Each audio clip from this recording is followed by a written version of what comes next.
어머니, 갑자기 왜 왔어요? 미리 연락하고 오지.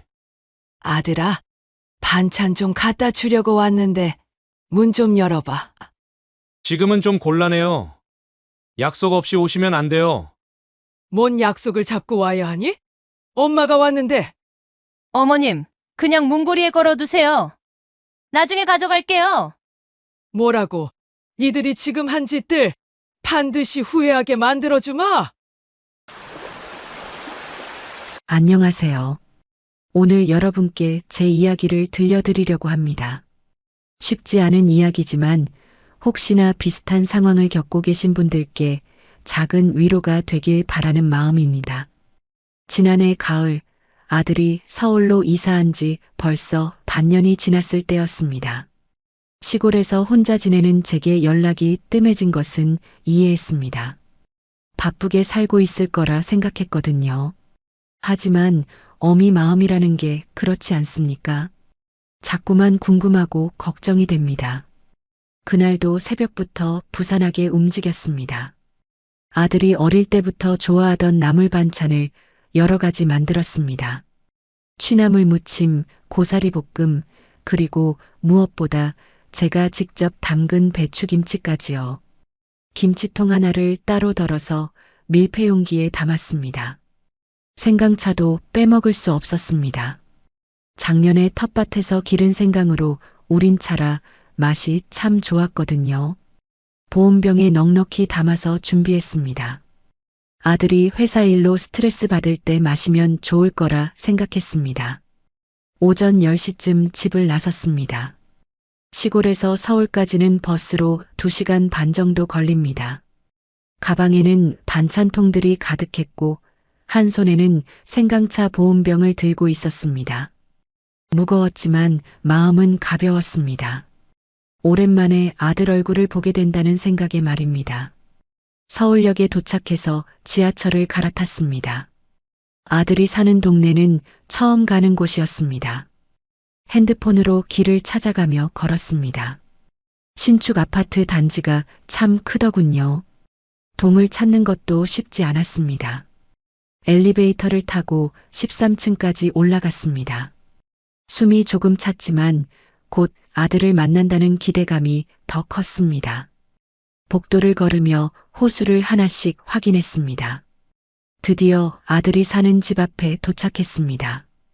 초인종을 눌렀습니다. 한참을 기다렸는데 대답이 없었습니다. 혹시 없나 싶어서 다시 눌렀습니다. 이번에는 발소리가 들렸습니다. 문 뒤에서 누군가 움직이는 소리가 났습니다. 누구세요? 아들 목소리였습니다. 반가워서 큰 소리로 대답했습니다. 아들아, 엄마야. 문 좀 열어라. 그런데 한참을 기다려도 문이 열리지 않았습니다. 다시 아들 목소리가 들렸습니다. 엄마, 갑자기 왜 왔어요? 미리 연락하고 오지. 목소리가 좀 차갑게 들렸지만 대수롭지 않게 생각했습니다. 반찬 좀 갖다 주려고. 문 열어봐. 몇 분이 더 지났습니다. 그러더니 문이 조금만 열렸습니다. 체인이 걸려 있어서 틈만 벌어진 상태였습니다. 아들 얼굴이 반쪽만 보였습니다. 엄마, 지금은 좀 곤란해요. 왜? 무슨 일이라도 있니? 아니에요. 그냥 약속 없이 오시면 안 돼요. 그 말을 듣는 순간 가슴이 철렁했습니다. 약속 없이 오면 안 된다니요. 제가 낳아 기른 아들한테 약속을 잡고 와야 하는 건가요? 반찬이라도 좀 받아가라. 멀리서 가져왔잖니. 아들이 한숨을 쉬는 소리가 들렸습니다. 문고리에 걸어두세요. 나중에 가져갈게요. 그리고 문이 닫혔습니다. 딸깍하는 소리와 함께 완전히 닫혀버렸습니다. 저는 한동안 그 자리에 서 있었습니다. 복도가 참 조용했습니다. 다른 집에서는 아무 소리도 들리지 않았습니다. 제가 들고 온 가방과 보온병만 바닥에 놓여 있을 뿐이었습니다. 결국 반찬통들을 문고리에 걸었습니다. 비닐봉지가 문고리에 매달려 있는 모습이 참 초라해 보였습니다. 생강차 보온병도 문 앞에 살짝 놓아두었습니다. 엘리베이터를 기다리면서 뒤를 돌아봤습니다. 아직도 문고리에 매달린 봉지가 보였습니다. 저 안에는 새벽부터 정성껏 만든 반찬들이 들어있는데 말입니다. 집으로 돌아가는 길이 참 멀게 느껴졌습니다. 올 때는 그렇게 가벼웠던 발걸음이 무거웠습니다.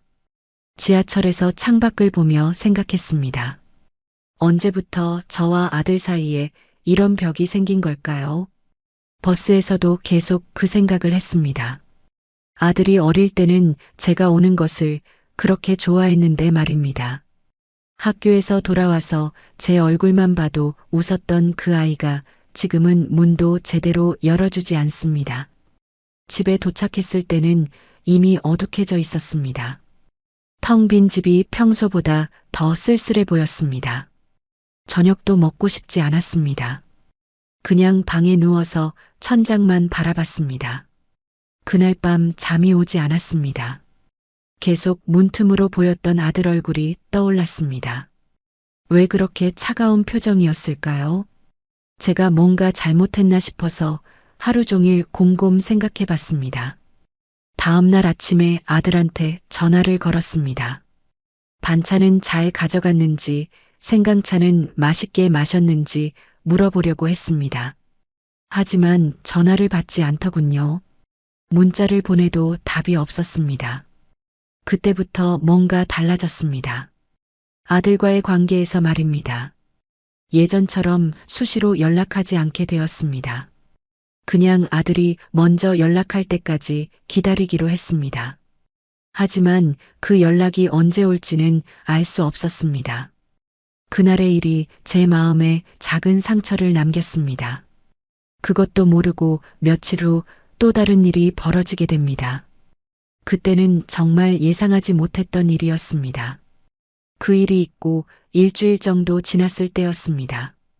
평소와 다름없이 마당에서 고추를 따고 있었습니다. 올해는 고추가 참 잘 됐거든요. 빨갛게 익은 것들을 바구니에 담고 있는데 대문 쪽에서 차 소리가 들렸습니다. 웬만하면 시골 동네에 낯선 차가 들어오는 일이 없는데 말입니다. 고개를 들어보니 검은색 승용차 한 대가 저희 집 앞에 서더군요. 누가 왔나 싶어서 손을 털고 대문 쪽으로 나갔습니다. 차에서 며느리가 내렸습니다. 그런데 혼자가 아니었습니다. 정장을 입은 남자 한 분이 함께 나왔습니다. 나이는 40대 중반 정도 되어 보였습니다. 서류 봉투를 들고 있더군요. 며느리가 먼저 인사했습니다. 어머님, 안녕하세요. 평소보다 목소리가 조심스러웠습니다. 그리고 옆에 있던 남자분을 소개했습니다.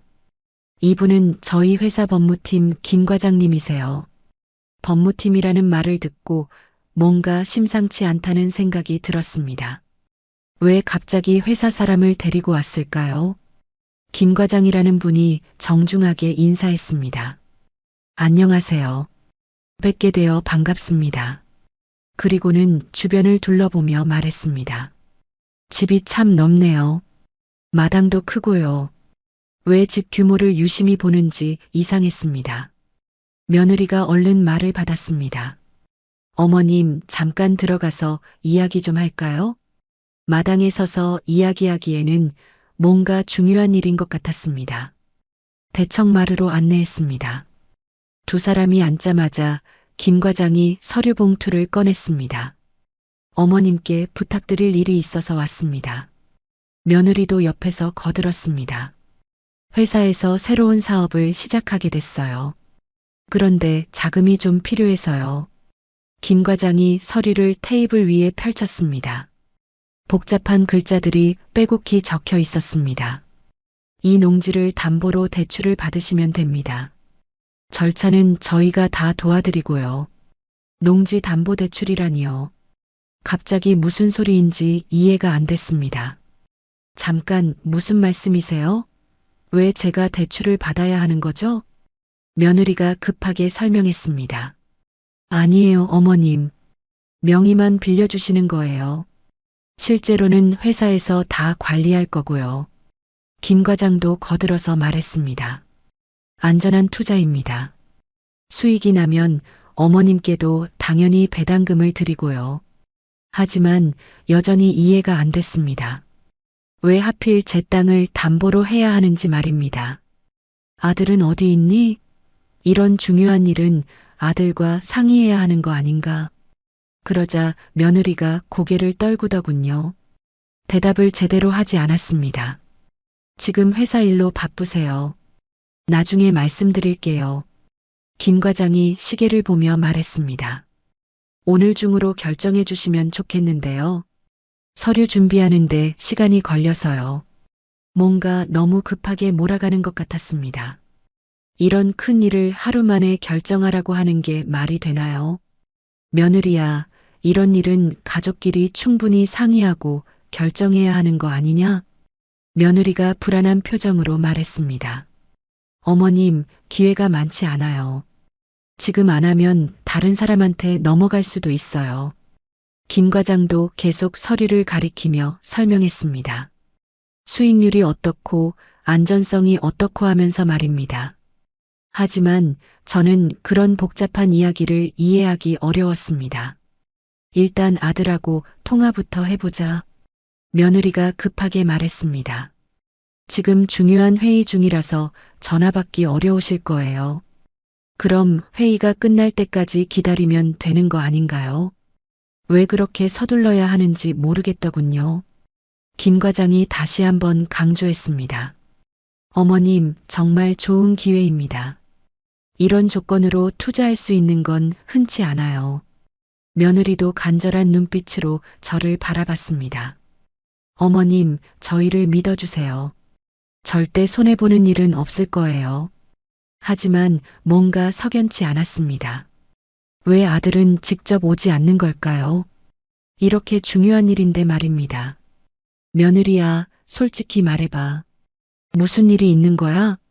며느리가 잠시 말을 망설이더군요. 그러다가 김 과장을 쳐다봤습니다. 뭔가 숨기는 게 있는 것 같았습니다. 아무것도 아니에요, 어머님. 그냥 사업 확장하는 거예요. 하지만 표정이 평소와 달랐습니다. 뭔가 조급해 보였고 불안해 보였습니다. 결국 저는 단호하게 말했습니다. 오늘은 결정할 수 없다. 아들하고 직접 이야기해 봐야겠어. 김 과장이 아쉬운 표정을 지었습니다. 그럼 내일까지는 답변 주실 수 있으시죠? 며느리도 덧붙였습니다. 어머님, 정말 부탁드려요. 저희한테는 정말 중요한 일이에요. 두 사람이 돌아간 후에도 마음이 편하지 않았습니다. 뭔가 이상한 느낌이 계속 들었습니다. 아들한테 전화를 걸어봤지만 여전히 받지 않더군요. 그날 밤 잠들기 전까지 계속 생각했습니다. 정말 단순한 투자 제안일까요? 아니면 다른 이유가 있는 건 아닐까요? 불안한 마음에 잠이 쉽게 오지 않았습니다. 다음 날이 되어서야 진실을 알게 됩니다. 그것도 제가 직접 나서서 확인해보고 나서야 말입니다. 그날 밤 한숨도 못 잤습니다. 계속 머릿속에서 어제 일이 맴돌았습니다. 며느리와 그 김 과장이라는 사람이 왜 그렇게 급하게 서류에 도장을 찍으라고 했는지 이해가 안 됐거든요. 새벽이 되자 결심했습니다.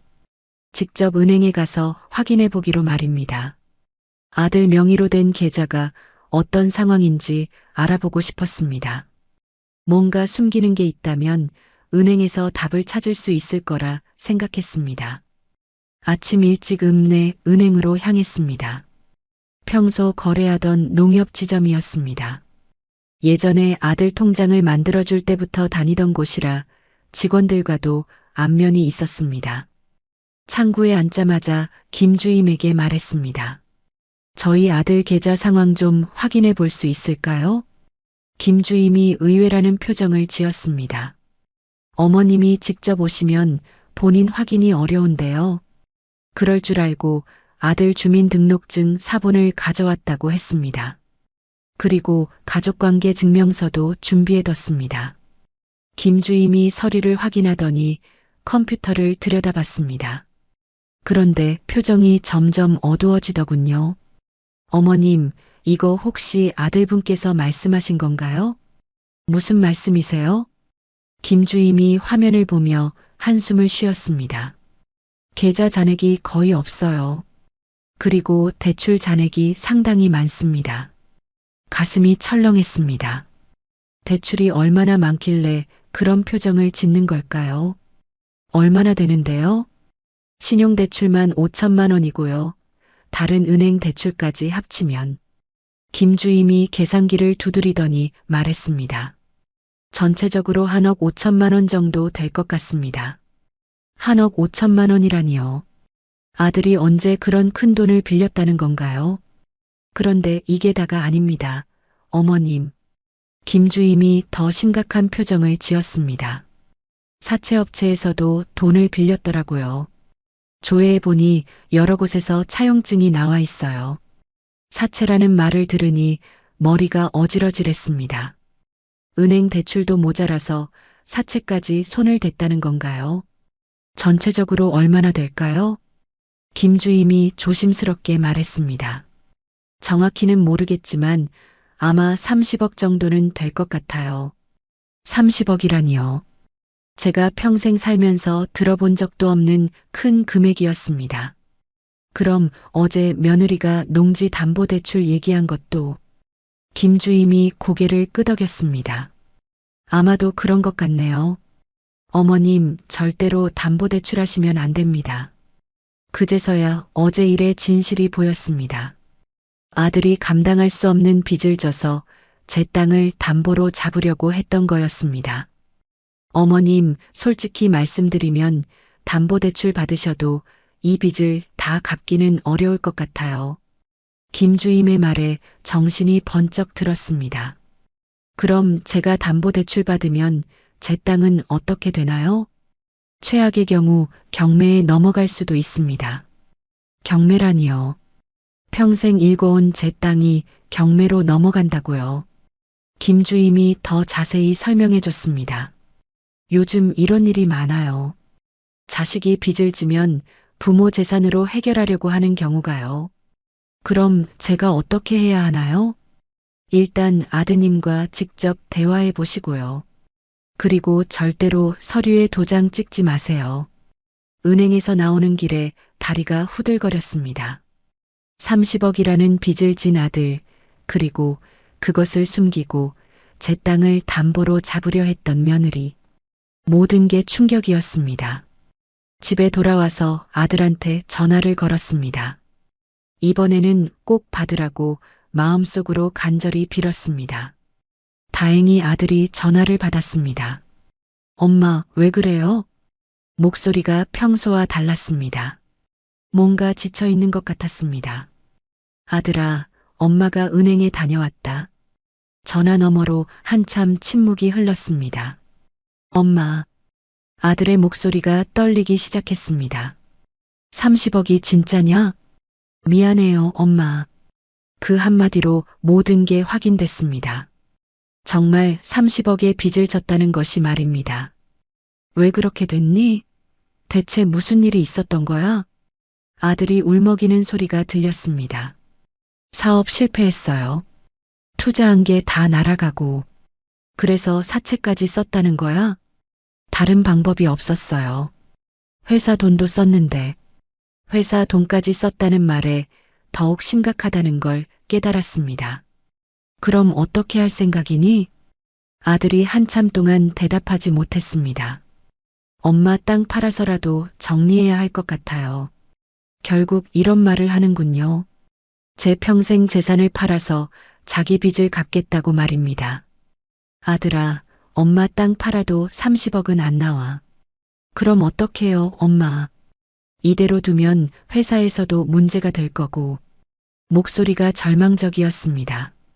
하지만 저도 어떻게 해야 할지 막막했습니다. 전화를 끊고 나서 온종일 앉아 있었습니다. 어떻게 이런 일이 벌어진 걸까요? 제가 키운 아들이 이런 큰 문제를 일으킬 줄 몰랐습니다. 그날 밤에도 잠을 못 잤습니다. 계속 아들 목소리가 귓가에 맴돌았습니다. 절망에 찬 그 목소리가 계속 생각났습니다. 하지만 한 가지 분명한 건 있었습니다. 아들의 잘못을 제가 대신 책임질 수는 없다는 것입니다. 그렇게 해서는 근본적인 해결이 안 된다는 걸 알았습니다. 며칠 후 더 큰 변화가 찾아올 줄은 그때도 몰랐습니다. 은행에서 진실을 알고 난 후 일주일이 지났습니다. 그동안 아들에게서 연락이 몇 번 왔습니다. 모두 같은 내용이었습니다. 땅을 담보로 대출을 받아달라는 것이었습니다. 매번 단호하게 거절했지만 아들은 포기하지 않았습니다. 며느리도 하루 걸러 한 번씩 전화를 걸어왔습니다. 울면서 사정하기도 하고 때로는 화를 내기도 했습니다. 어떻게든 제 마음을 돌리려고 애썼습니다. 그러던 어느 날 아침 마당에서 일하고 있는데 이웃집 순자가 찾아왔습니다. 손에는 호박 몇 개를 들고 있었습니다. 언니, 요즘 얼굴이 많이 상했네. 순자는 저보다 3살 어렸지만 어릴 때부터 친하게 지냈습니다. 서로의 속사정을 다 아는 사이였죠. 별일 없어? 그냥 잠을 좀 못 잤을 뿐이야. 하지만 순자는 제 표정만 봐도 뭔가 큰 일이 있다는 걸 알 수 있었습니다. 언니, 무슨 일 있으면 말해. 혼자서 끙끙 앓지 말고. 결국 저는 순자에게 모든 이야기를 털어놨습니다. 아들의 빚 이야기부터 며느리가 농지 담보대출을 요구한 일까지 말입니다. 순자가 깜짝 놀라며 말했습니다. 언니, 그럼 안 돼. 절대로 담보대출 받으면 안 돼. 나도 그렇게 생각해. 하지만 아들이 계속 조르니까 마음이 편하지 않아. 순자가 단호하게 말했습니다. 언니, 자식이 잘못한 걸 부모가 대신 책임질 필요 없어. 그럼 자식이 더 버릇 없어져. 순자의 말이 맞다는 걸 알면서도 마음 한편으로는 아들이 걱정됐습니다. 그날 오후에도 아들에게서 전화가 왔습니다. 이번에는 목소리가 더 다급했습니다. 엄마, 정말 급해요. 이번 주 안에 정리하지 못하면 큰일 나요. 그럼 네가 알아서 해결해. 엄마는 도와줄 수 없어? 엄마가 도와주지 않으면 저는 어떻게 해요? 아들의 목소리가 절망적이었습니다. 하지만 더 이상 흔들릴 수 없었습니다. 아들아, 네가 저지른 일은 네가 책임져야 해. 전화를 끊고 나서 한참을 생각했습니다. 이대로 두면 아들이 계속 저에게 의존하려고 할 것 같았습니다. 근본적인 해결책이 필요했습니다. 그때 문득 한 가지 생각이 떠올랐습니다. 아예 이 집을 떠나는 것이었습니다. 아들이 손쉽게 제게 도움을 요청할 수 없도록 물리적인 거리를 두는 것이었죠. 처음에는 말도 안 되는 생각이라고 여겼습니다. 이 집에서 30년 넘게 살았는데 어떻게 떠날 수 있겠어요. 하지만 계속 생각해 보니 그것만이 유일한 해결책인 것 같았습니다. 다음 날 아침 일찍 읍내 부동산에 갔습니다. 김 사장은 저를 보자마자 깜짝 놀랐습니다. 어머님, 웬일로 여기까지 오셨어요? 집을 내놓으려고 해. 김 사장이 더욱 놀란 표정을 지었습니다. 집을 파시겠다고요? 갑자기 왜요? 개인적인 사정이 있어서 그래. 김 사장이 의자에서 일어나며 말했습니다. 어머님, 그 집 팔면 어디서 사세요? 이 동네에서 나가실 건가요? 그런 생각이야. 김 사장이 한참 저를 바라보더니 조심스럽게 물었습니다. 혹시 아드님 일 때문인가요? 김 사장도 소문을 들었나 보더군요. 시골 동네에서는 이런 일이 금세 퍼지거든요. 어쨌든 집 시세 좀 알아봐줘. 김 사장이 계산기를 두드리며 말했습니다. 집과 농지 앞에서 한 3억 정도 될 것 같은데요. 3억이면 아들 빚의 10분의 1밖에 안 됐습니다. 그래도 아들이 당장 급한 것 정도는 해결할 수 있을 것 같았습니다. 빨리 팔 수 있겠어? 요즘 시골집 찾는 사람들이 꽤 있어요. 한 달 정도면 될 것 같습니다. 집으로 돌아와서 순자에게 전화했습니다. 집을 팔기로 결정했다고 말했습니다. 순자가 깜짝 놀라며 달려왔습니다. 언니, 정말 미쳤어? 이 집을 왜 팔아? 이렇게 하지 않으면 아들이 계속 내게 매달릴 거야. 그래도 평생 살던 집을 어떻게 팔아? 다른 방법을 생각해봐. 순자가 1시간 넘게 말렸습니다. 하지만 제 마음은 이미 굳어 있었습니다. 순자야, 내가 여기 있으면 아들이 계속 의존하려고 할 거야. 아예 여기를 떠나는 게 낫겠어. 그럼 어디로 갈 건데? 읍내에 작은 원룸이라도 구해서 살겠어. 순자가 한숨을 쉬며 말했습니다. 언니, 정말 생각 많이 해봐. 한번 판 집은 다시 돌아올 수 없어. 하지만 저는 이미 결심을 굳혔습니다. 아들을 위해서라도 이런 결단이 필요하다고 생각했습니다. 그날 저녁 아들에게 전화를 걸었습니다. 아들아, 엄마가 집을 팔기로 했다. 전화 너머로 아들이 깜짝 놀라는 소리가 들렸습니다.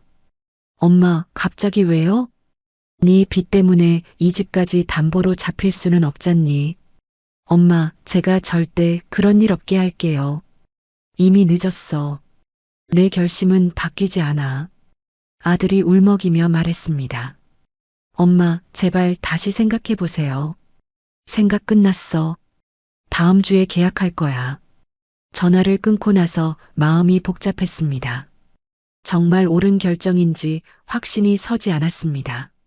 하지만 이대로 두면 더 큰 문제가 생길 것 같았습니다.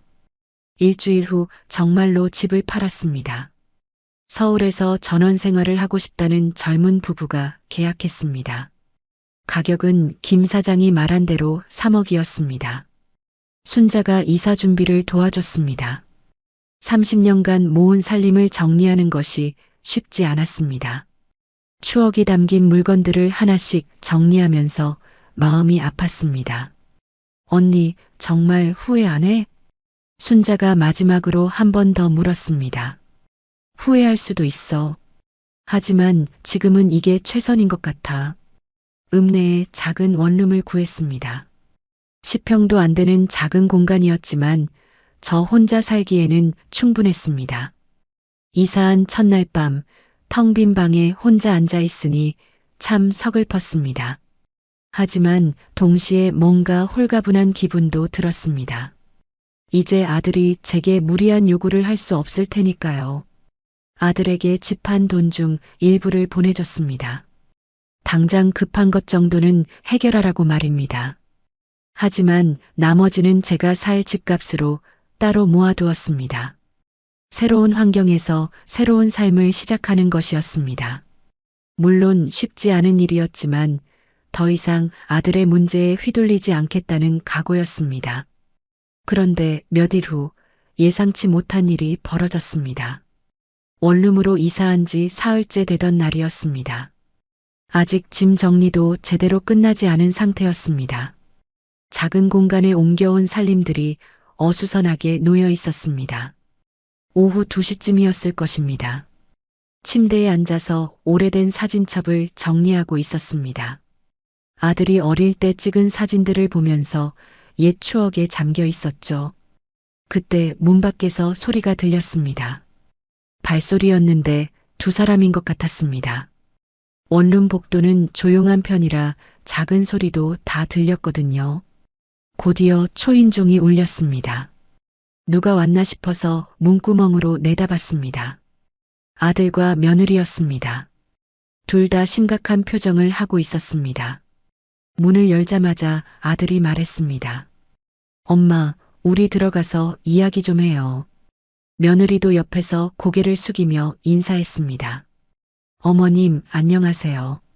목소리가 평소와 달랐습니다. 뭔가 절박한 느낌이었습니다. 어떻게 여기를 알고 왔니? 부동산에서 물어봤어요. 두 사람을 안으로 들였습니다. 원룸이 너무 좁아서 둘이 들어오니 더욱 비좁아 보였습니다. 아들이 주변을 둘러보며 말했습니다. 엄마, 여기서 어떻게 살아요? 너무 좁잖아요. 혼자 살기에는 충분해. 며느리가 조심스럽게 말했습니다. 어머님, 다시 시골로 돌아가세요. 저희가 도와드릴게요. 하지만 저는 단호하게 말했습니다. 이미 집은 팔았어. 돌아갈 수도 없고 돌아갈 생각도 없어. 아들이 답답한 표정을 지었습니다. 엄마는 왜 이렇게까지 하세요? 니들 때문에 더 큰 피해를 보기 전에 미리 정리한 거야. 잠시 침묵이 흘렀습니다. 그러더니 아들이 갑자기 무릎을 꿇었습니다. 원룸 바닥에 그대로 무릎을 꿇고 앉았습니다.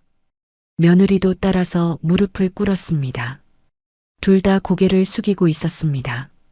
엄마, 한 번만 더 도와주세요. 아들의 목소리가 떨렸습니다. 저희가 정말 잘못했어요. 이번만 도와주시면 다시는 이런 일 없을 거예요.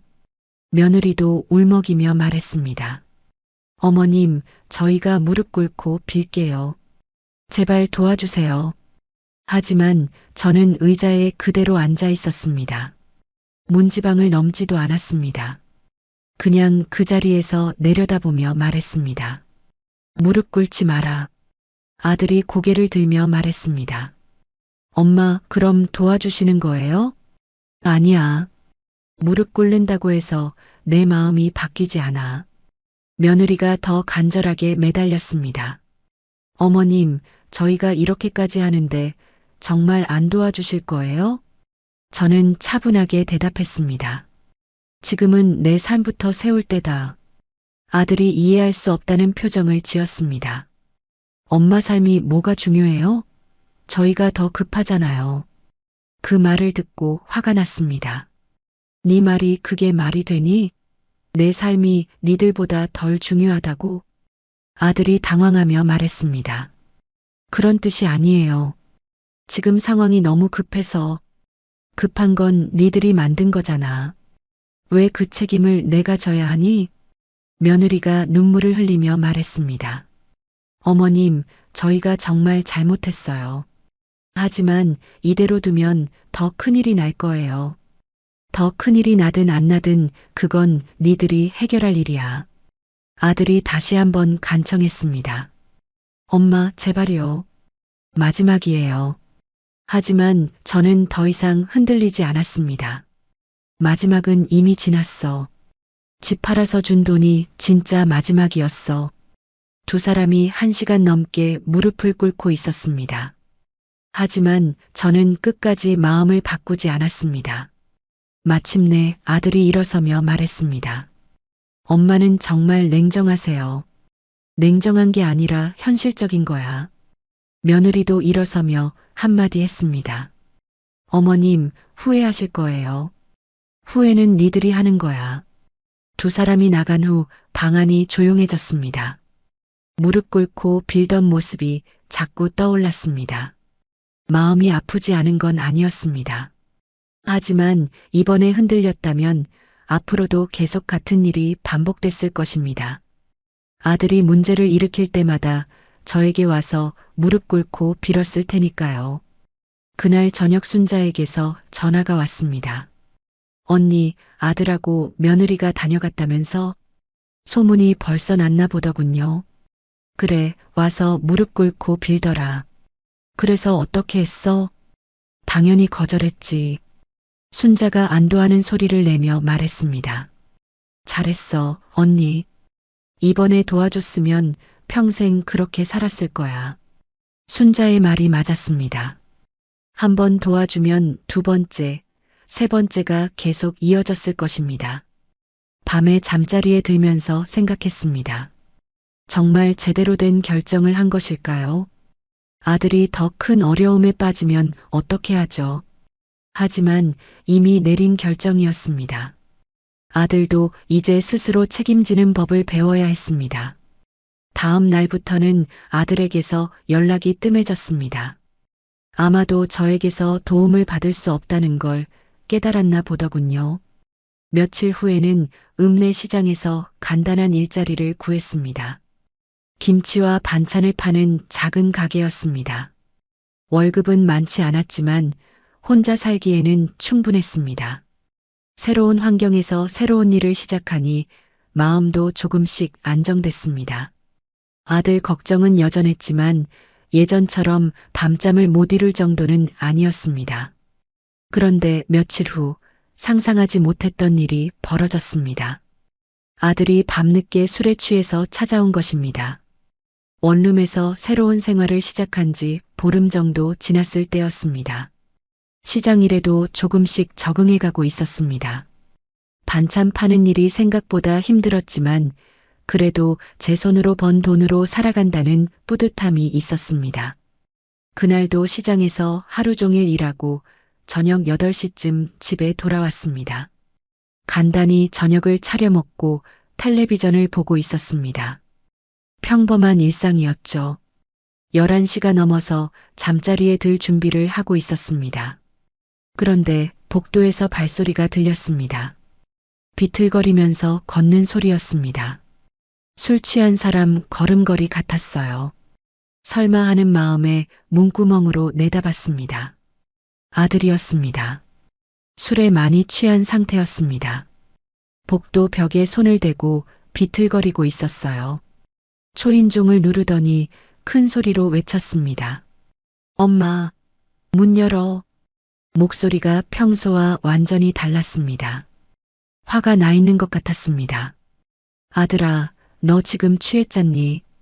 내일 다시 와. 지금 당장 문 열라고.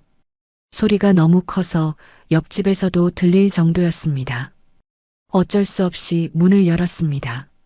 아들이 비틀거리며 들어왔습니다. 온몸에서 술 냄새가 났습니다. 눈이 충혈되어 있었고 옷도 흐트러져 있었습니다. 아들아, 상태가 너무 안 좋잖니? 집에 가서 쉬어. 하지만 아들은 제 말을 듣지 않았습니다. 방 안을 둘러보며 큰 소리로 말했습니다. 이게 뭐야?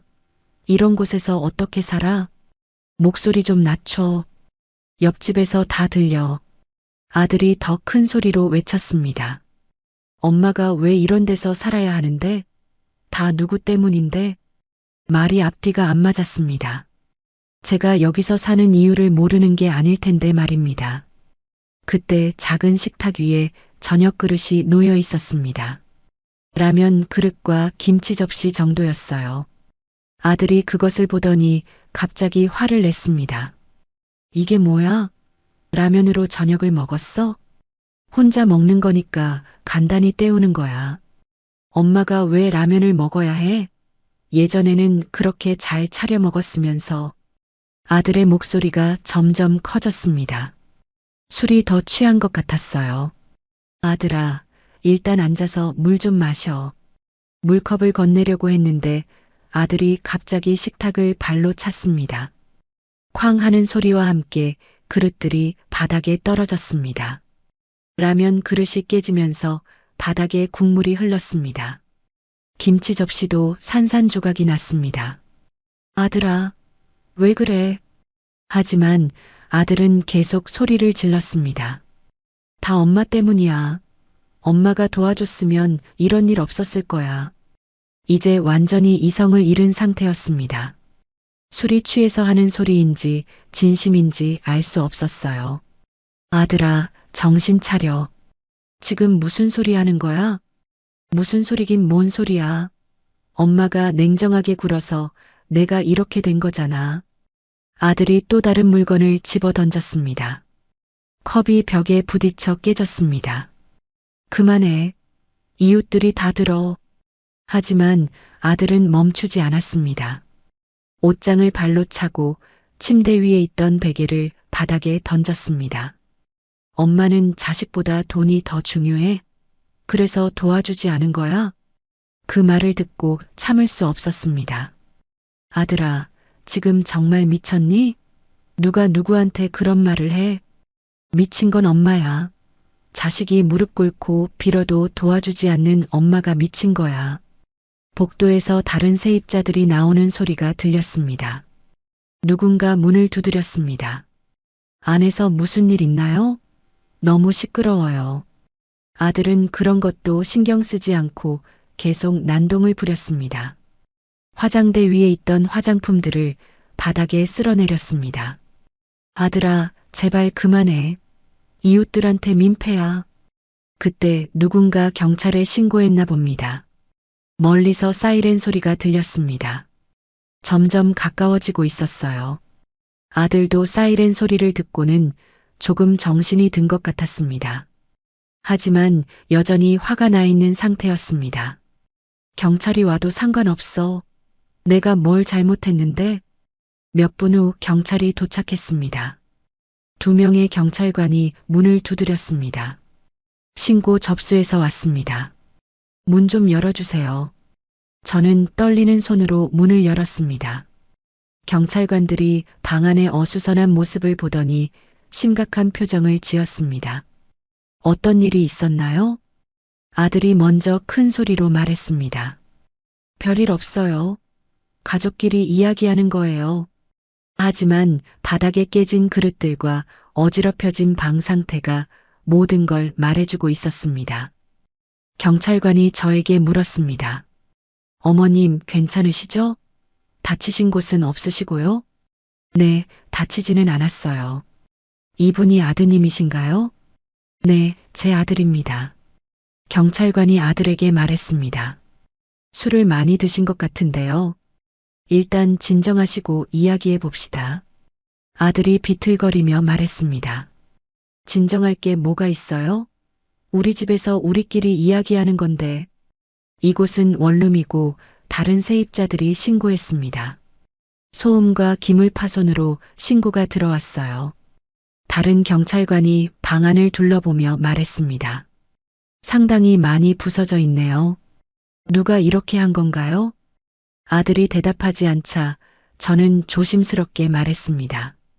제 아들이 술을 마시고 와서. 경찰관이 아들에게 말했습니다. 어머님 집에 와서 이렇게 난동을 부리시면 안 되죠. 일단 저희와 함께 가셔야겠습니다. 아들이 갑자기 소리를 질렀습니다. 왜 저를 데려가요? 제가 뭘 잘못했다고. 공무집행 방해와 재물손괴, 그리고 소음으로 신고가 들어왔습니다. 아들이 저항하려고 했지만 술에 취한 상태라 제대로 서 있기도 힘들었습니다. 엄마가 나서서 말해봐요. 저는 어떻게 대답해야 할지 몰랐습니다. 아들을 도와줘야 할지 아니면 이대로 두어야 할지 말입니다. 경찰관이 저에게 물었습니다. 어머님, 고발 의사는 어떻게 하시겠어요? 그 순간 마음이 무너지는 것 같았습니다. 제가 낳아 기른 아들을 고발해야 하는 상황이라니요. 하지만 이런 일이 또 반복될 수는 없었습니다. 아들도 자신의 행동에 대해 책임을 져야 했습니다. 처벌받을 건 받아야 할 것 같습니다. 아들이 믿을 수 없다는 표정으로 저를 바라봤습니다. 엄마, 정말로? 아들아, 네가 너무 선을 넘었어. 경찰관들이 아들을 부축해서 데려갔습니다. 복도로 나가면서도 아들은 계속 소리를 쳤습니다. 엄마, 후회할 거야. 나중에 후회해도 늦어. 경찰차 불빛이 복도 끝까지 비치고 있었습니다. 빨간 불빛이 깜빡거리는 것을 보니 가슴이 답답했습니다. 모든 사람들이 떠나고 나서 방 안이 조용해졌습니다. 깨진 그릇 조각들이 바닥에 흩어져 있었습니다. 라면 국물이 마르면서 끈적끈적해져 있었어요. 청소를 시작했습니다. 깨진 조각들을 하나씩 주워 담았습니다. 그릇 조각을 주우면서 눈물이 났습니다. 이런 일이 벌어질 줄 꿈에도 몰랐거든요. 옆집에서 조심스럽게 문을 두드렸습니다. 괜찮으세요? 도움 필요하시면 말씀하세요. 괜찮습니다. 죄송해요. 시끄럽게 해서. 아니에요. 혹시 청소도구 필요하시면 빌려드릴게요. 이웃의 따뜻한 마음이 고마웠습니다. 하지만 제 스스로 정리해야 할 일이었습니다. 새벽까지 청소했습니다. 바닥도 닦고 흩어진 물건들도 제자리에 놓았습니다. 하지만 깨진 그릇들은 다시 원래대로 돌아올 수 없었습니다. 그날 밤 1시간도 못 잤습니다. 계속 아들 얼굴이 떠올랐습니다. 술에 취해서 화를 내던 모습, 경찰에게 끌려가면서 소리치던 모습이 머릿속에서 떠나지 않았습니다. 다음 날 아침 시장에 나갔지만 집중이 안 됐습니다. 손님들과 이야기할 때도 멍한 상태였습니다. 반찬 가게 사장님이 걱정스럽게 물었습니다. 오늘 얼굴이 안 좋은데 무슨 일 있어요? 아니에요. 그냥 잠을 못 잤어요. 하지만 마음속으로는 계속 아들 걱정이 됐습니다. 구치소에서 어떻게 지내고 있을까요? 밥은 제대로 먹고 있을까요? 그래도 한 가지는 분명했습니다. 이번 일로 아들도 정신을 차릴 거라는 것이었습니다. 더 이상 술에 취해서 저에게 화풀이할 수는 없을 테니까요. 며칠 후 예상치 못한 소식을 듣게 됐습니다. 아들이 구치소에 들어간 지 일주일이 지났습니다. 그동안 연락도 없고 면회 신청도 없었습니다. 아마도 아직 화가 나 있을 거라고 생각했습니다. 그런데 며느리에게서 전화가 왔습니다. 목소리가 평소와 많이 달랐습니다. 울먹이는 소리였어요. 어머님, 지금 어디 계세요? 집에 있어. 왜? 지금 당장 만나서 이야기해야 할 일이 있어요. 무슨 일인지 모르겠지만 목소리가 심상치 않았습니다. 무슨 일이니? 전화로 말해도 되잖니. 전화로는 안 돼요. 꼭 만나서 이야기해야 해요. 1시간 후 읍내 다방에서 만났습니다. 며느리 얼굴이 많이 상해 있었습니다. 눈이 부어 있고 얼굴도 창백했어요. 며느리야, 얼굴이 왜 그래? 무슨 일 있었니?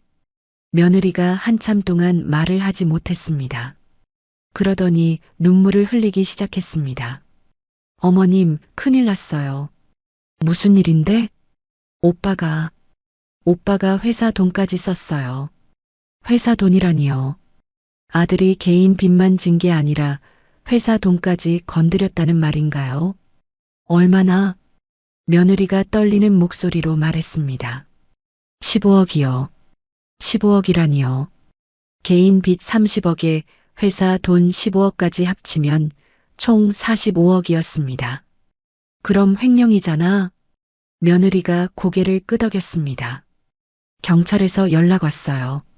추가 조사가 필요하다고. 가슴이 철렁했습니다. 단순한 개인 빚 문제가 아니라 범죄까지 저지른 것이었습니다. 언제부터 회사 돈을 썼던 거야? 작년부터요. 처음에는 주식 투자한다고 하더니 나중에는 사업 자금이라고 하고 며느리도 아들이 회사 돈을 쓰는 줄 모르고 있었던 것 같습니다. 그럼 지금 어떤 상황이니? 회사에서 고발장을 접수했어요. 업무상 횡령으로요. 이제 정말 심각한 상황이 된 것입니다.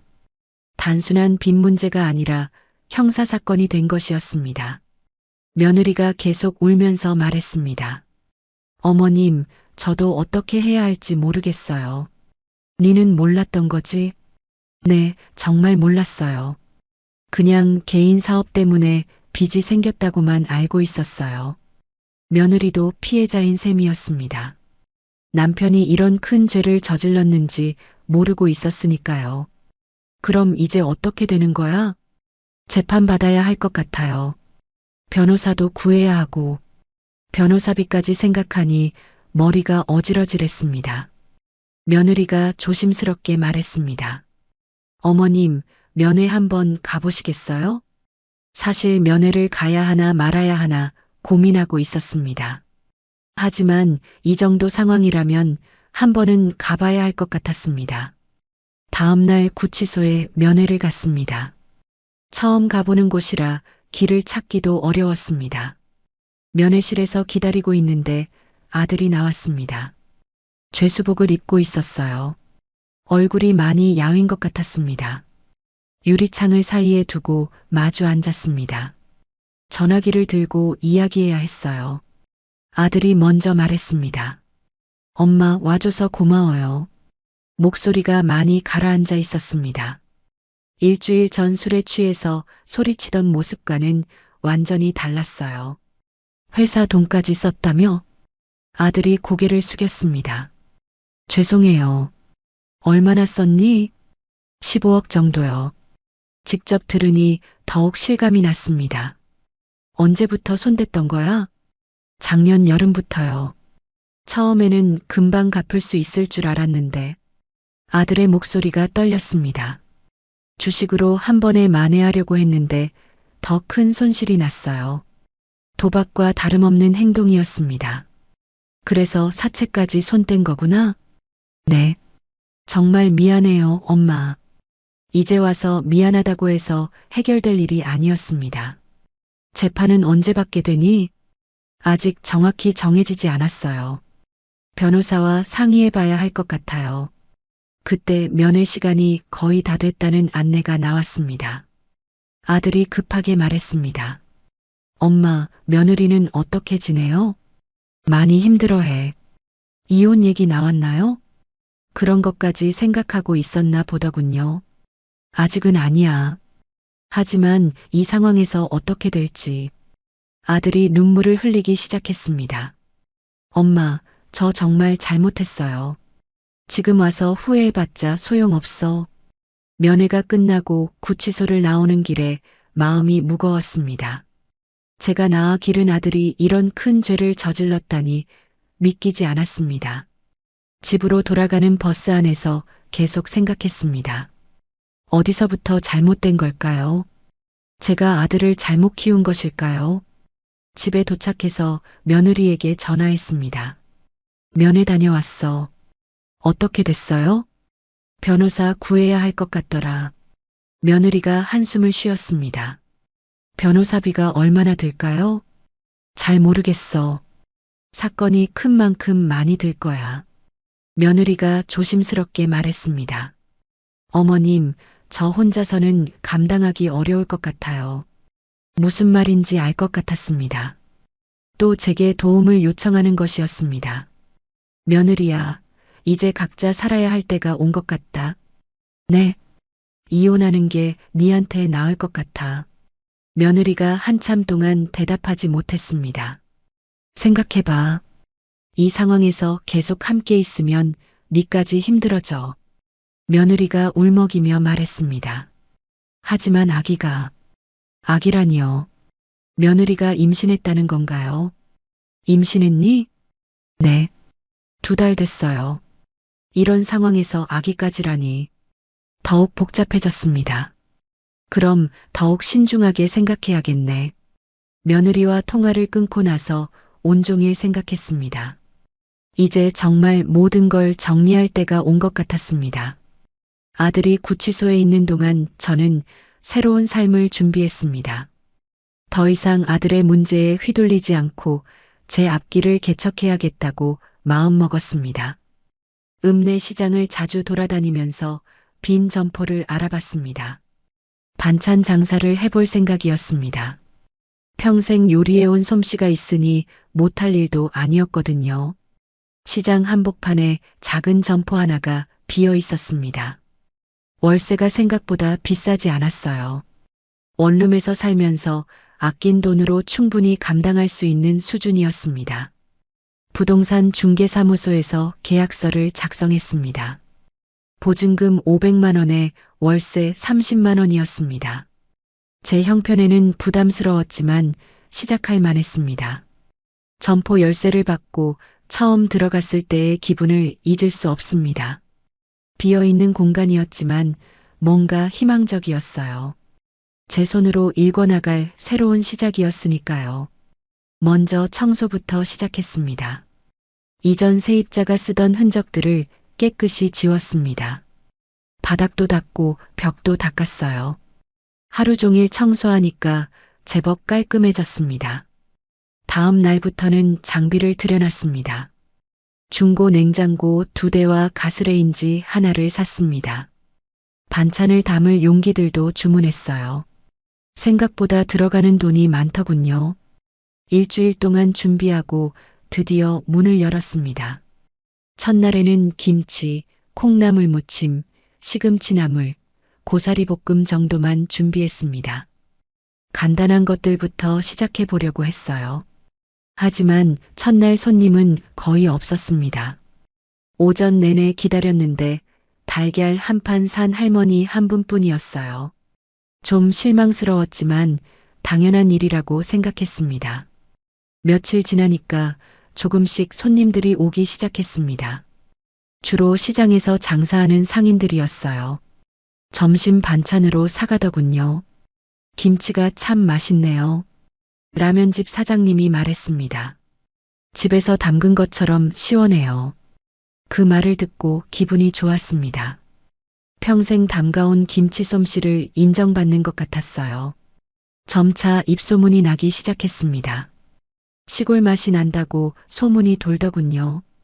화학 조미료를 쓰지 않고 전통 방식으로 만들어서 그런 것 같았습니다. 한 달쯤 지나니까 단골 손님들이 생겼습니다. 매일 오는 분들도 있고 이틀에 한 번씩 오는 분들도 있었어요. 사장님, 콩나물 무침 좀 많이 해주세요. 우리 집 식구들이 좋아해서요. 떡볶이집 사모님이 말했습니다. 네, 알겠어요. 내일 많이 해놓을게요. 이런 식으로 주문도 받기 시작했습니다. 미리 말해주면 원하는 반찬을 더 많이 만들어 놨어요. 사실 처음에는 장독대도 없고 넓은 마당도 없어서 걱정했습니다. 시골집에서 만들던 것처럼 할 수 있을까 싶었거든요. 하지만 손맛은 어디서나 똑같더군요.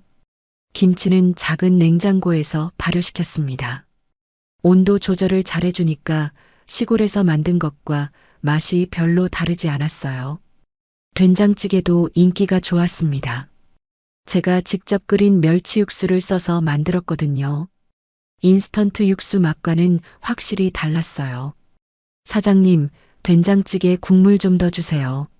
생선구이집 사장님이 자주 시켜 먹었습니다. 집에서 끓인 것 같아서 좋아요. 이런 말을 들을 때마다 보람을 느꼈습니다. 2달째부터는 매출이 꽤 괜찮아졌습니다. 월세와 생활비를 내고도 조금씩 돈이 남더군요. 아들 문제로 마음은 무거웠지만 경제적으로는 안정됐습니다. 시장 상인회에도 가입했습니다. 한 달에 한 번씩 모임이 있었는데 처음에는 어색했어요. 하지만 점차 친해지면서 시장 일에 대해 많이 배웠습니다. 새로 오신 반찬집 사장님, 정말 손맛이 좋으시네요. 회장님이 칭찬해 주셨습니다. 감사합니다. 더 열심히 하겠습니다.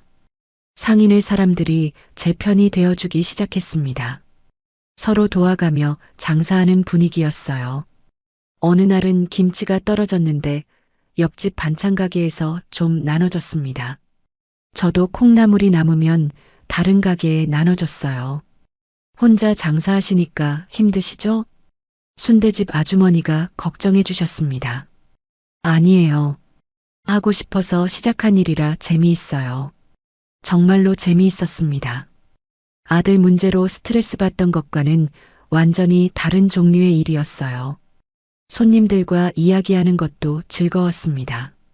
어떤 반찬을 좋아하는지, 집에서는 어떻게 해먹는지 들어보는 재미가 있었어요. 사장님, 우리 남편이 고사리 볶음 진짜 좋아해요. 젊은 주부 손님이 말했습니다. 그래요? 고사리는 우려내는 시간이 중요해요. 이런 식으로 요리 이야기를 나누는 것도 좋았습니다. 3달째부터는 단골 손님들이 소개해주는 새 손님들도 생겼습니다. 입소문으로 찾아오는 분들이었어요. 여기가 그 시골맛 나는 반찬집이에요? 처음 오는 손님이 물었습니다. 네, 맞습니다. 뭘 드려드릴까요? 김치하고 콩나물 무침 주세요. 소문 많이 들었어요. 이런 일이 반복되니까 뿌듯했습니다. 제 정성이 사람들에게 전해지는 것 같았어요. 하지만 몇 달 후 예상치 못한 일이 벌어졌습니다. 누군가 제 가게 앞에서 소리를 지르기 시작한 것입니다. 반찬 가게를 시작한 지 4달째 되던 어느 날이었습니다. 평소와 다름없이 아침 일찍 나와서 하루 장사 준비를 하고 있었습니다. 김치통을 정리하고 콩나물을 다듬고 있었어요. 오전 10시쯤이었을 것입니다.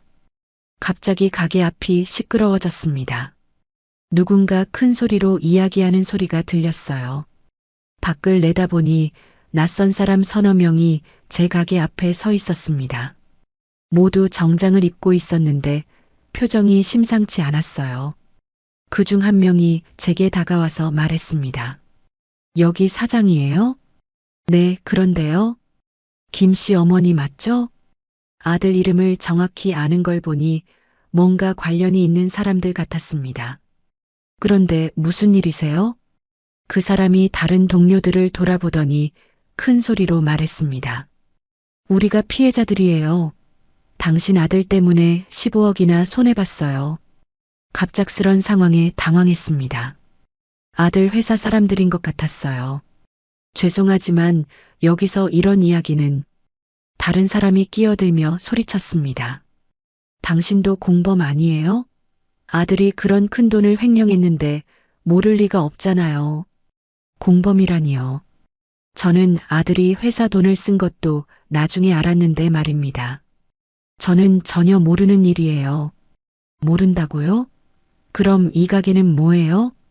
횡령한 돈으로 차린 거 아니에요? 시장에 있던 다른 상인들이 하나둘씩 나와서 구경하기 시작했습니다. 소리가 너무 커서 다들 무슨 일인가 싶어서 나온 것 같았어요. 이 가게는 제가 집 팔아서 차린 거예요. 집 팔아서요? 증거가 있어요? 세 번째 사람이 계속 의심스럽다는 표정으로 말했습니다. 횡령범 어머니가 장사하는 곳에서 어떻게 물건을 사요? 이때 라면집 사장님이 나와서 말했습니다. 여기서 뭐 하는 거예요? 장사하는 사람 괴롭히지 마세요. 피해자 중 한 명이 라면집 사장님에게 말했습니다. 아저씨는 모르시겠지만 이 사람 아들이 회사 돈 15억을 횡령했어요. 그게 어머니랑 무슨 상관이에요? 아들이 그런 큰 돈을 쓸 때 어머니가 모를 리 없잖아요. 떡볶이집 아주머니도 나와서 거들었습니다. 우리가 아는 사장님은 그런 분이 아니에요. 정직하게 장사하시는 분이라고요. 하지만 피해자들은 계속 의심했습니다. 아무튼 이상해요. 갑자기 여기 와서 장사 시작한 것도 그렇고 순대집 아주머니가 화를 내며 말했습니다. 무슨 근거로 그런 말씀하세요? 증거도 없으면서. 증거는 나중에 밝혀질 거예요. 경찰에서 수사하면 다 나와요. 상황이 점점 커지고 있었습니다. 시장 전체가 시끄러워졌어요. 그때 상인의 회장님이 나타났습니다. 여기서 무슨 일이에요? 피해자들이 다시 처음부터 설명했습니다. 회장님이 듣고 나서 말했습니다. 그래도 확실한 증거 없이 이렇게 몰아세우면 안 되죠. 우리는 피해자라고요. 15억이나 손해봤다고요.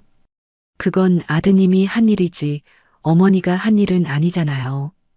회장님이 저를 감싸주니까 다른 상인들도 하나씩 나서기 시작했습니다. 우리가 보기에는 정말 정직한 분이에요.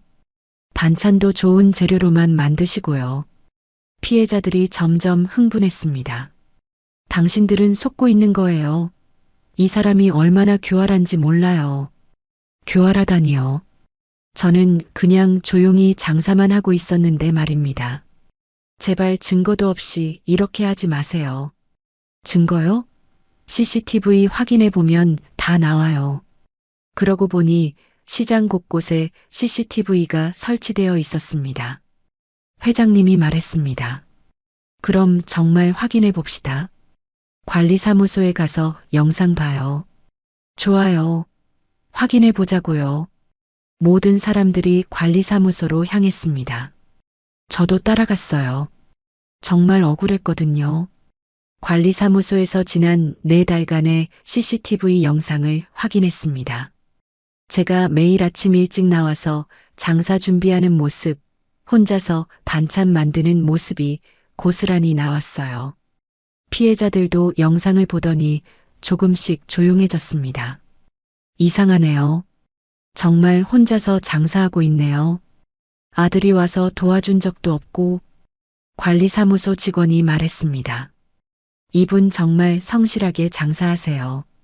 매일 새벽 6시에 나와서 밤 8시에 들어가시거든요. CCTV가 모든 진실을 보여줬습니다. 저는 정말 혼자 힘으로 이 가게를 운영하고 있었어요. 피해자 중 한 명이 조심스럽게 말했습니다. 그럼 정말 모르고 계셨던 건가요? 네, 정말 몰랐어요. 저도 나중에 알았어요. 다른 피해자가 말했습니다. 그럼 죄송합니다. 너무 화가 나서. 이해해요. 그런 큰 피해를 보셨으니까요. 피해자들이 돌아간 후 상인들이 저를 위로해 줬습니다. 사장님, 괜찮으세요? 네, 괜찮아요. 오히려 진실이 밝혀져서 다행이에요. 회장님이 말했습니다. 앞으로 이런 일 있으면 우리가 다 지켜드릴게요. 순대집 아주머니도 거들었습니다. 우리가 사장님 편이에요. 걱정하지 마세요. 그날 밤 집에 돌아와서 생각해 봤습니다. 정말 무서운 하루였어요. 하지만 상인의 사람들이 저를 지켜줘서 고마웠습니다. 며칠 후 경찰서에서 연락이 왔습니다. 피해자들이 저에 대한 고발을 취하했다는 내용이었어요. CCTV 영상을 보고 확신했나 봅니다. 그리고 일주일 후 놀라운 소식을 들었습니다. 피해자들을 협박했던 사람들이 체포됐다는 소식이었어요. 피해자들과의 소동이 있고 며칠 후 경찰서에서 연락이 왔습니다. 담당 형사님이 직접 시장으로 찾아오셨어요. 어머님, 안녕하세요. 며칠 전 일로 연락드렸는데요. 네, 무슨 일이세요? 좋은 소식이 있어서 직접 찾아왔습니다. 형사님이 가게 안으로 들어와서 말했습니다. 어머님을 협박했던 사람들을 전부 체포했습니다. 협박이라니요. 그 사람들이 진짜 피해자가 아니었다는 건가요? 그 사람들이 가짜였어요? 일부는 진짜 피해자였지만 중간에 조직폭력배들이 섞여 있었어요. 조직폭력배라니요. 그런 사람들이 왜 저를 노렸을까요? 왜 저한테 그랬던 거예요? 아드님이 빌린 사채업체와 연결된 사람들이었어요. 어머님한테서 돈을 받아내려고 했던 것 같습니다. 그제서야 이해가 됐습니다. 아들의 사채 때문에 그런 사람들이 저를 노렸던 것이었습니다. 앞으로는 안전하실 거예요. 그 사람들은 당분간 감옥에 있을 테니까요. 형사님이 안심시켜 주셨습니다. 그리고 혹시 또 이상한 사람들이 나타나면 바로 신고하세요. 네, 알겠습니다. 형사님이 가신 후 마음이 한결 편해졌습니다.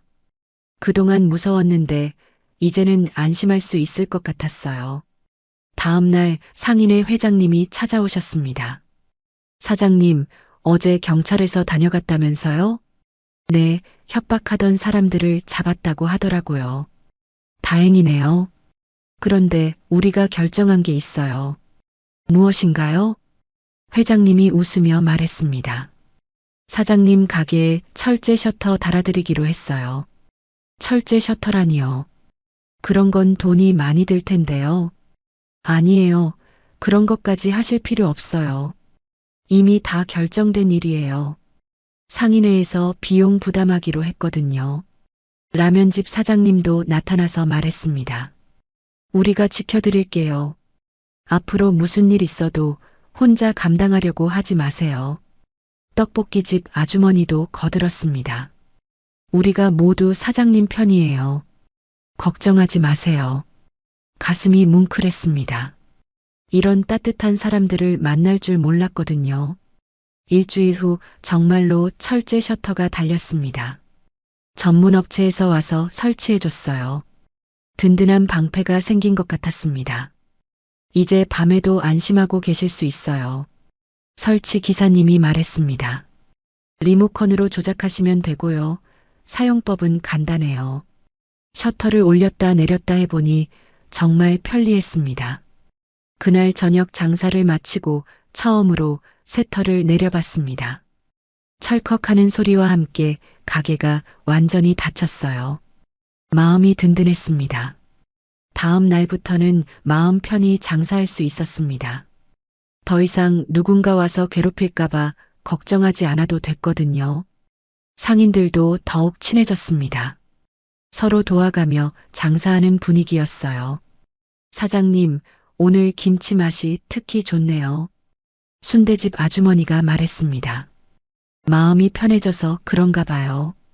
정말로 그런 것 같았습니다. 스트레스가 줄어드니까 요리 맛도 더 좋아진 것 같았어요.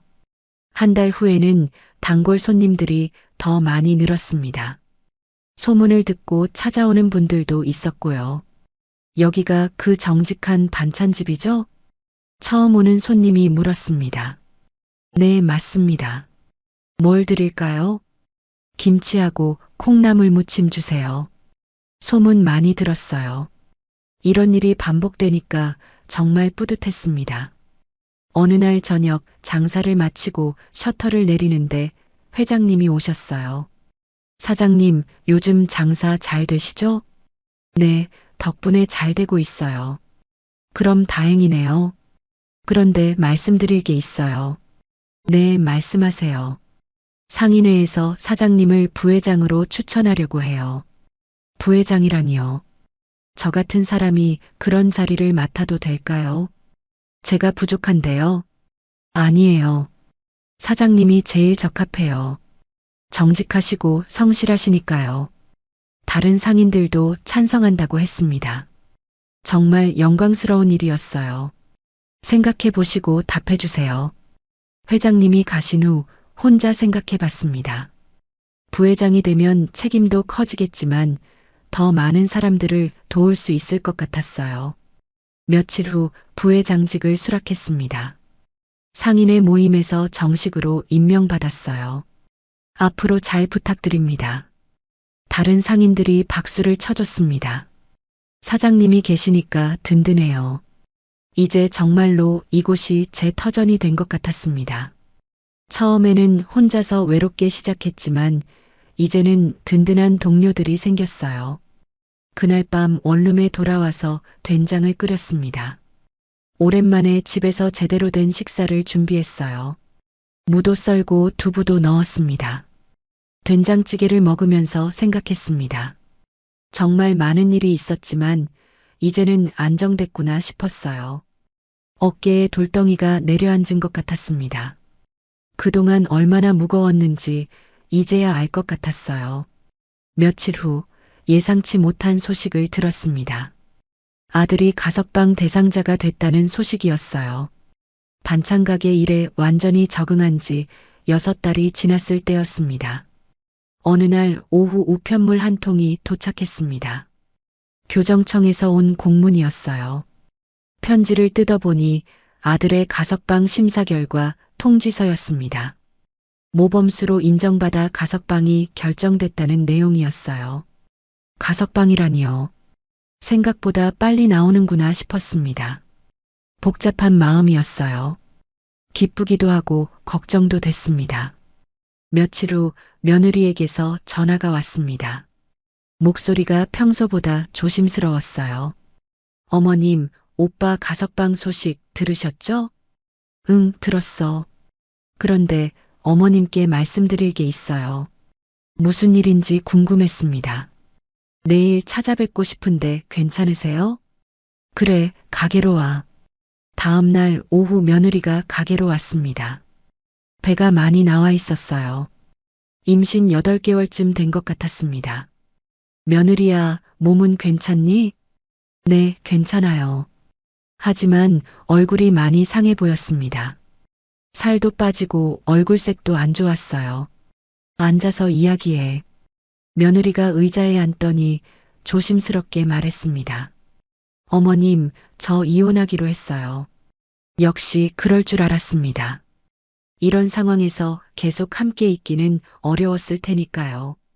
그래, 그게 나을 것 같다. 오빠가 나오기 전에 모든 절차를 끝내려고 해요. 며느리의 목소리가 담담했습니다. 이미 결심을 굳힌 것 같았어요. 아기는 어떻게 할 거야? 제가 키울 거예요. 혼자서라도 잘 키워볼게요. 며느리가 배를 쓰다듬으며 말했습니다. 힘들겠지만 할 수 있을 거예요. 정말 대단한 결심이었습니다. 혼자서 아이를 키운다는 것이 쉬운 일은 아니거든요. 부모님 도움은 받을 수 있니? 네, 친정에서 도와준다고 하셨어요. 그나마 다행이었습니다. 며느리가 한참 후에 다시 말했습니다. 어머님, 그동안 정말 죄송했어요. 네가 뭘 잘못했니? 니도 피해자야. 처음에 농지담보대출 얘기했던 것 정말 미안해요. 그때 일이 떠올랐습니다. 법무팀 과장과 함께 와서 서류에 도장 찍으라고 했던 일 말입니다. 그때는 나도 몰랐어요. 오빠가 회사 돈까지 썼다는 것도 나중에 알았거든요. 며느리도 속았던 것이었습니다. 이제 됐어. 지난 일은 잊어버려. 며느리가 가방에서 김치통 하나를 꺼냈습니다. 어머님이 주신 김치예요. 아껴서 먹었는데 이제 다 떨어져 가요. 제가 마지막에 줬던 김치였습니다. 임신 중에 드시라고 따로 담가서 준 것이었어요. 더 가져가. 새 김치통에 김치를 가득 담아줬습니다. 임신부가 드셔도 되도록 덜 짜게 담근 것으로요. 감사해요, 어머님. 며느리가 고개를 숙이며 말했습니다. 저도 제 삶을 찾겠습니다. 그래, 네 삶을 살아야지. 며느리가 일어서려고 하는데 제가 한마디 더 했습니다. 아기는 아무 죄도 없어. 잘 키워. 네, 어머님. 꼭 그렇게 할게요. 며느리가 나간 후 혼자 생각해 봤습니다. 정말 현명한 결정이었습니다. 이런 상황에서 억지로 함께 있으면 서로만 힘들어졌을 테니까요. 일주일 후 아들이 가석방으로 나왔습니다. 직접 마중 가지는 않았어요. 며느리도 이미 이혼 절차를 진행 중이라 나가지 않았을 것입니다. 며칠 지나고 아들에게서 전화가 왔습니다. 엄마, 나 나왔어. 목소리가 많이 변해 있었습니다. 예전보다 차분해진 것 같았어요. 그래, 몸은 괜찮니? 네, 괜찮아요. 엄마는 어떻게 지내세요? 나도 잘 지내고 있어. 이혼했다고 들었어요. 그래, 그게 서로에게 나은 일이야. 아들이 한참 동안 말하지 못했습니다. 엄마, 저 엄마 보러 가도 돼요? 와도 돼. 하지만 예전처럼 도움 달라는 소리는 하지 마. 그런 말 안 할게요. 그냥 인사만 하고 싶어서요. 며칠 후 아들이 가게로 찾아왔습니다. 많이 말랐더군요. 옷도 헐렁해 보였어요. 엄마, 가게 잘 꾸며놨네요. 혼자서 조금씩 정리한 거야. 아들이 가게 안을 둘러보며 말했습니다. 여기서 혼자 장사하시는 거예요? 그래, 반찬 팔고 있어. 힘들지 않아요? 할만해. 나 나름대로 재미있어. 아들이 김치통을 들여다보며 말했습니다. 김치는 여전히 맛있겠네요. 한 통 가져가려면 돈 내야 해. 농담조로 말했는데 아들이 진지하게 대답했습니다. 돈 낼게요. 당연히 사야죠. 지갑에서 돈을 꺼내더군요. 농담이야. 그냥 가져가. 김치 한 통을 포장해서 줬습니다. 고마워요, 엄마. 아들이 가려고 하는데 제가 물었습니다. 앞으로 뭐 할 거니? 일자리 구해야죠. 쉽지 않겠지만요. 그래, 네가 알아서 해. 아들이 문 앞에서 돌아서며 말했습니다. 엄마, 더 이상 패 끼치지 않을게요. 그래야지. 아들이 가고 나서 마음이 복잡했습니다. 많이 달라진 것 같았어요. 예전처럼 무작정 도움을 요청하지도 않았고요. 그날 저녁 장사를 마치고 혼자 생각해 봤습니다. 정말 오랜 시간이 걸렸지만 이제 아들도 자립할 준비를 하는 것 같았어요. 몇 달 후 또 다른 변화가 찾아올 줄은 그때도 몰랐습니다. 아들이 가석방으로 나온 지 2달이 지났습니다. 그동안 가끔씩 안부 전화를 받기는 했지만 직접 만나지는 않았어요. 서로 적당한 거리를 두고 지내는 것 같았습니다. 어느 날 며느리에게서 연락이 왔습니다. 이혼이 정식으로 성립됐다는 소식이었어요. 어머님, 이혼 확정됐어요. 그래, 수고했어. 몸은 괜찮니? 네, 아기도 건강해요. 다음 달이면 출산이에요. 벌써 그렇게 됐나 싶었습니다. 시간이 참 빨리 갔더군요. 출산할 때 연락해. 산후조리 음식 좀 해줄게. 괜찮으세요? 친정에서 다 준비한다고 해요. 며느리는 정말 강한 사람이었습니다. 이런 어려운 상황에서도 꿋꿋하게 버텨내고 있었어요. 그래도 연락은 해. 김치라도 갖다 줄게. 감사해요, 어머님. 며느리와 통화를 마치고 나서 생각해 봤습니다. 이제 정말로 모든 관계가 정리된 것 같았어요. 그로부터 한 달 후였습니다. 평소처럼 가게에서 장사를 하고 있는데 밖에서 차 경적 소리가 들렸어요. 밖을 내다보니 노란 택시 한 대가 가게 앞에 서 있었습니다. 손님이 내릴 것 같아서 별로 신경 쓰지 않았어요. 그런데 택시가 계속 서 있더군요. 엔진도 끄지 않고 그냥 그 자리에 멈춰 있었습니다. 몇 분 후 택시 창문이 내려갔습니다.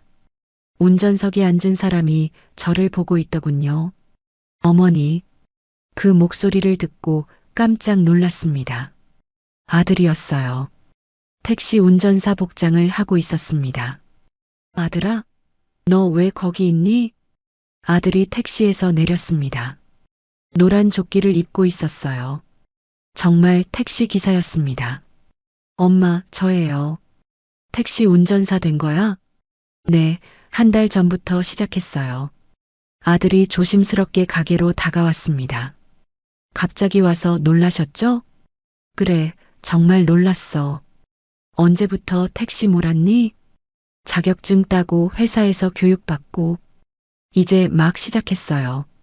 아들의 모습이 많이 달라 보였습니다. 예전보다 훨씬 진지해 보였어요. 힘들지 않니? 힘들어도 해야죠. 이제 제가 벌어서 살아야 하니까요. 가게 앞에 손님들이 지나다니고 있어서 안으로 들어오라고 했습니다. 잠깐만 들어와서 이야기하자. 아들이 가게 안으로 들어왔습니다. 김치통들을 둘러보더니 말했습니다. 엄마가 정말 혼자서 다 하시는군요. 그래, 나 혼자 충분해. 아들이 의자에 앉으며 말했습니다. 엄마, 저 용서받으러 온 건 아니에요. 그럼 뭐하러 왔니? 인사드리러요. 그리고 감사하다고 말씀드리러요. 감사하다니요. 제가 뭘 해준 게 있다고 그런 말을 하는 걸까요? 무슨 감사? 엄마가 도와주지 않아서 감사해요. 정말 예상하지 못한 말이었습니다.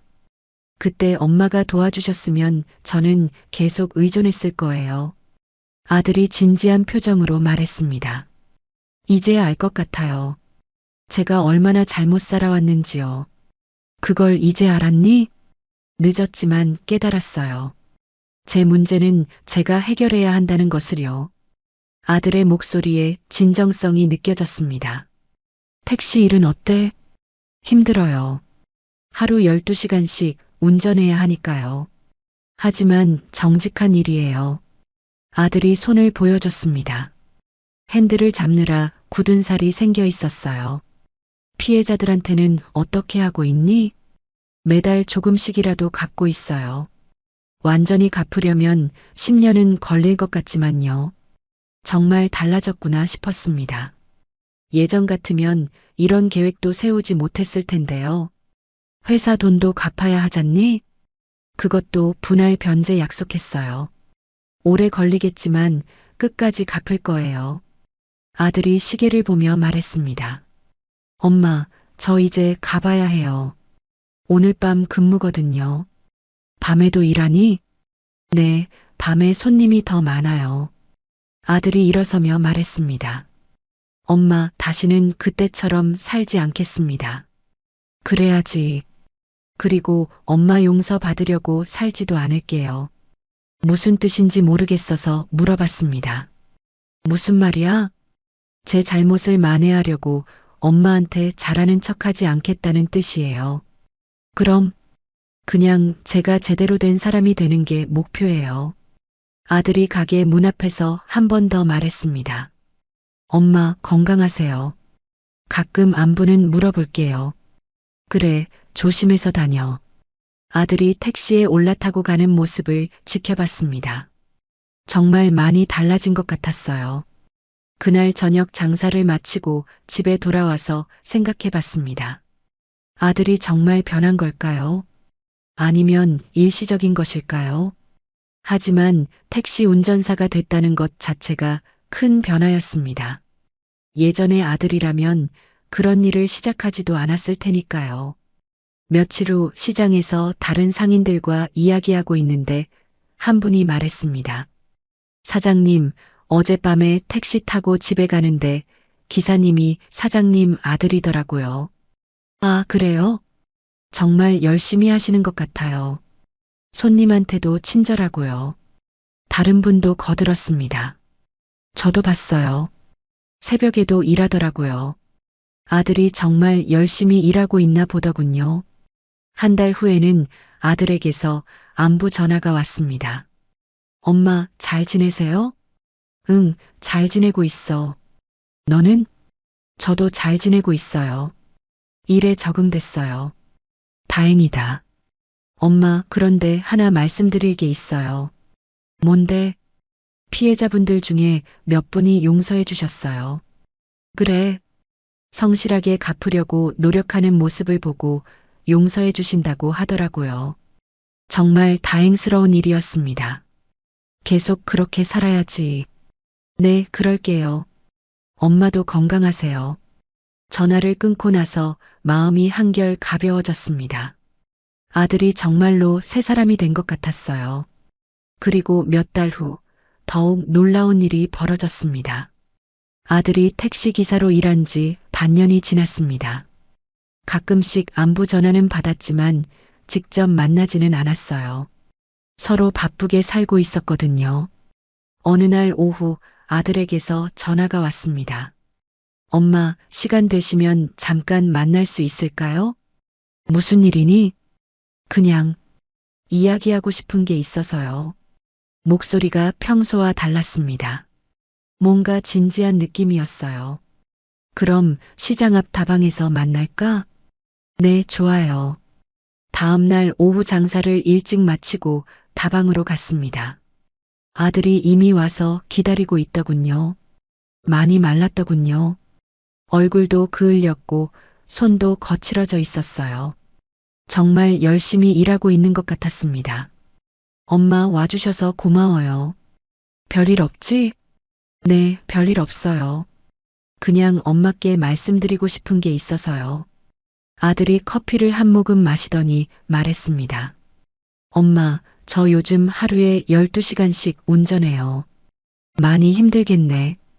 처음에는 정말 힘들었어요. 몸도 아프고 스트레스도 많이 받고요. 아들의 목소리가 차분했습니다.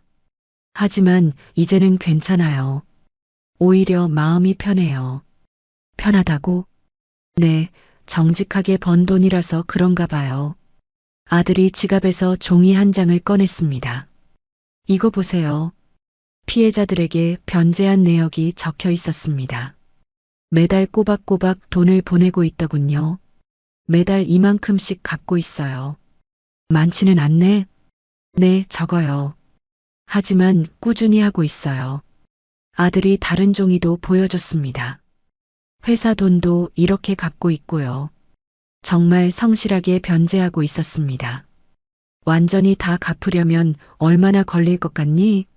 10년은 걸릴 것 같아요. 아니, 15년 걸릴 수도 있고요.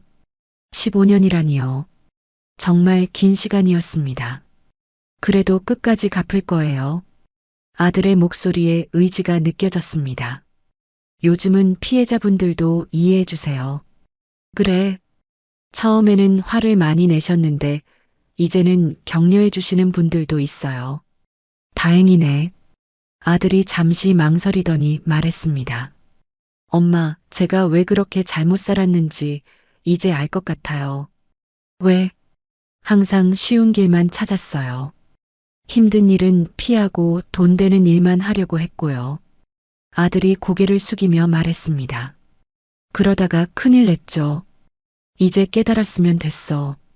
주식이나 투자로 한 번에 대박 내려고 했던 게 화근이었어요. 아들이 한숨을 쉬었습니다. 욕심이 너무 컸어요. 정말 솔직한 고백이었습니다. 지금은 어때? 지금은 하루 벌어서 하루 살아요.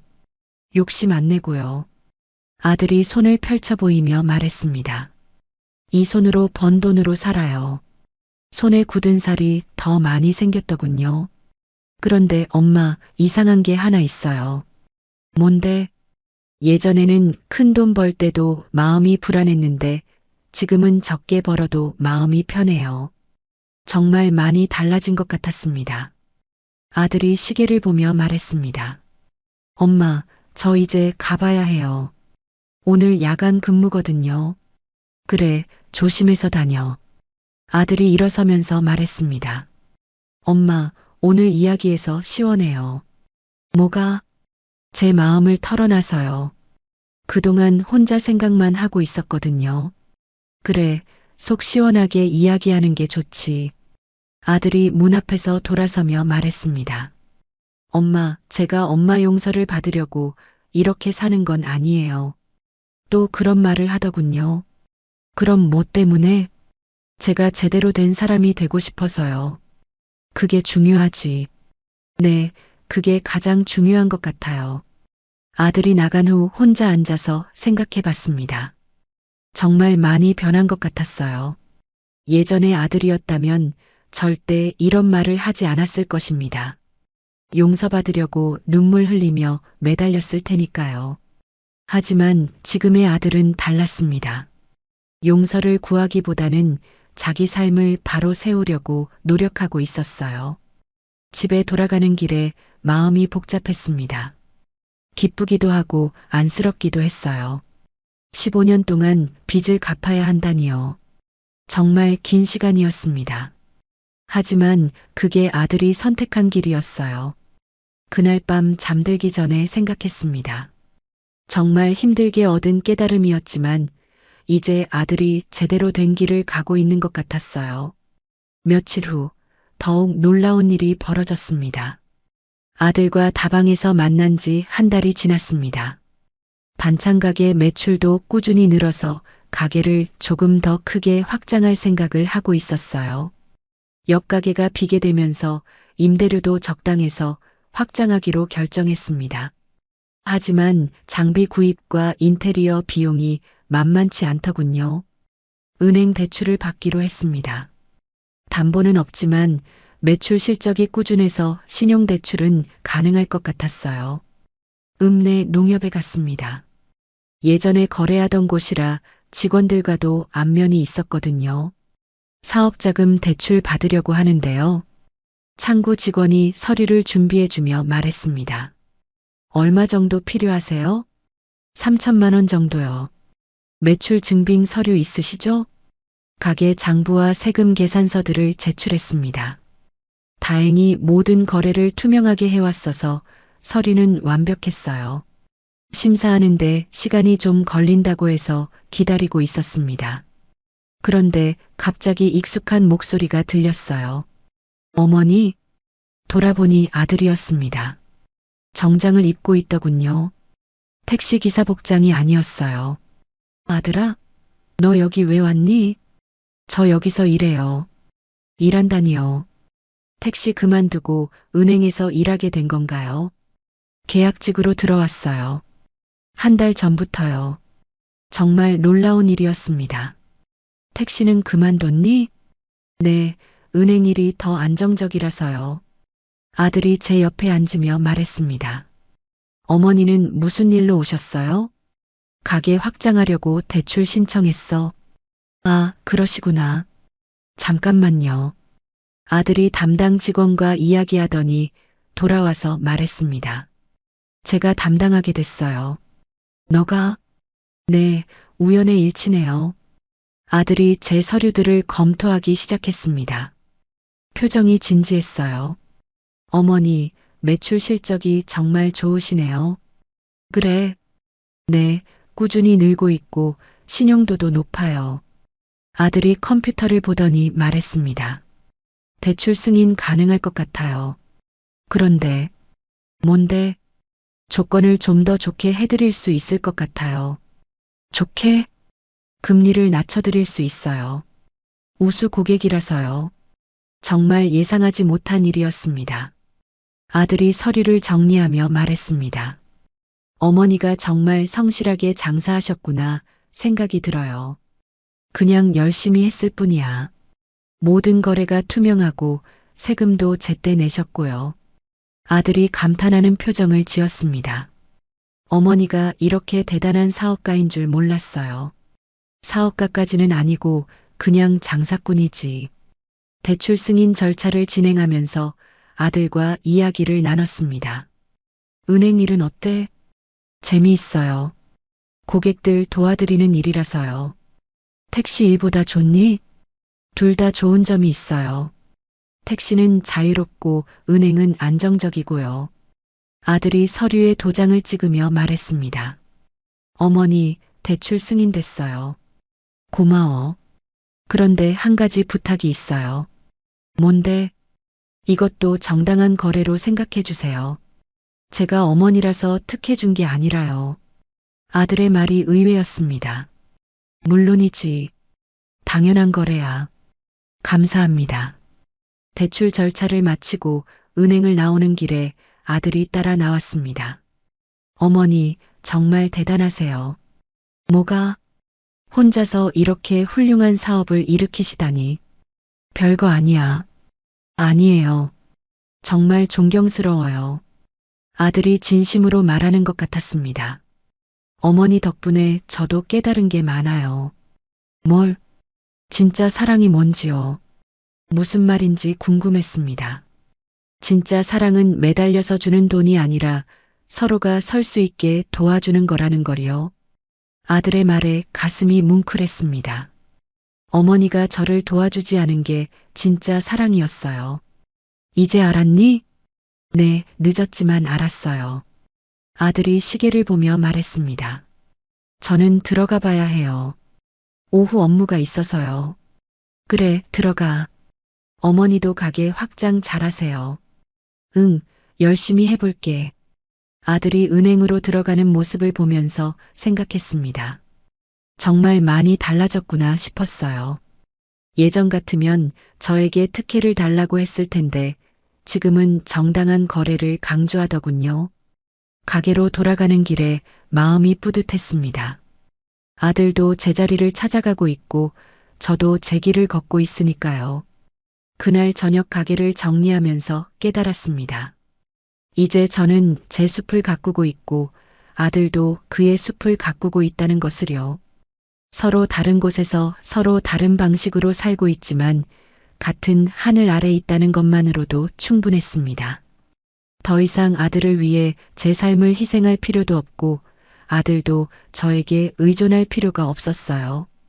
각자의 자리에서 각자의 방식으로 살아가는 것이 진정한 사랑이라는 걸 이제야 알 것 같았습니다. 며칠 후 가게 확장 공사를 시작했습니다. 새로운 시작이었어요. 힘들었던 지난 시간들을 뒤로하고 앞으로 나아가는 새로운 출발이었습니다. 아들도 은행에서 성실하게 일하며 자신만의 길을 걸어가고 있을 것입니다. 우리는 이제 서로를 의지하지 않으면서도 서로를 응원하는 관계가 되었습니다. 같은 하늘 아래 다른 계절을 살아가는 것처럼 말입니다. 그것으로 충분했습니다.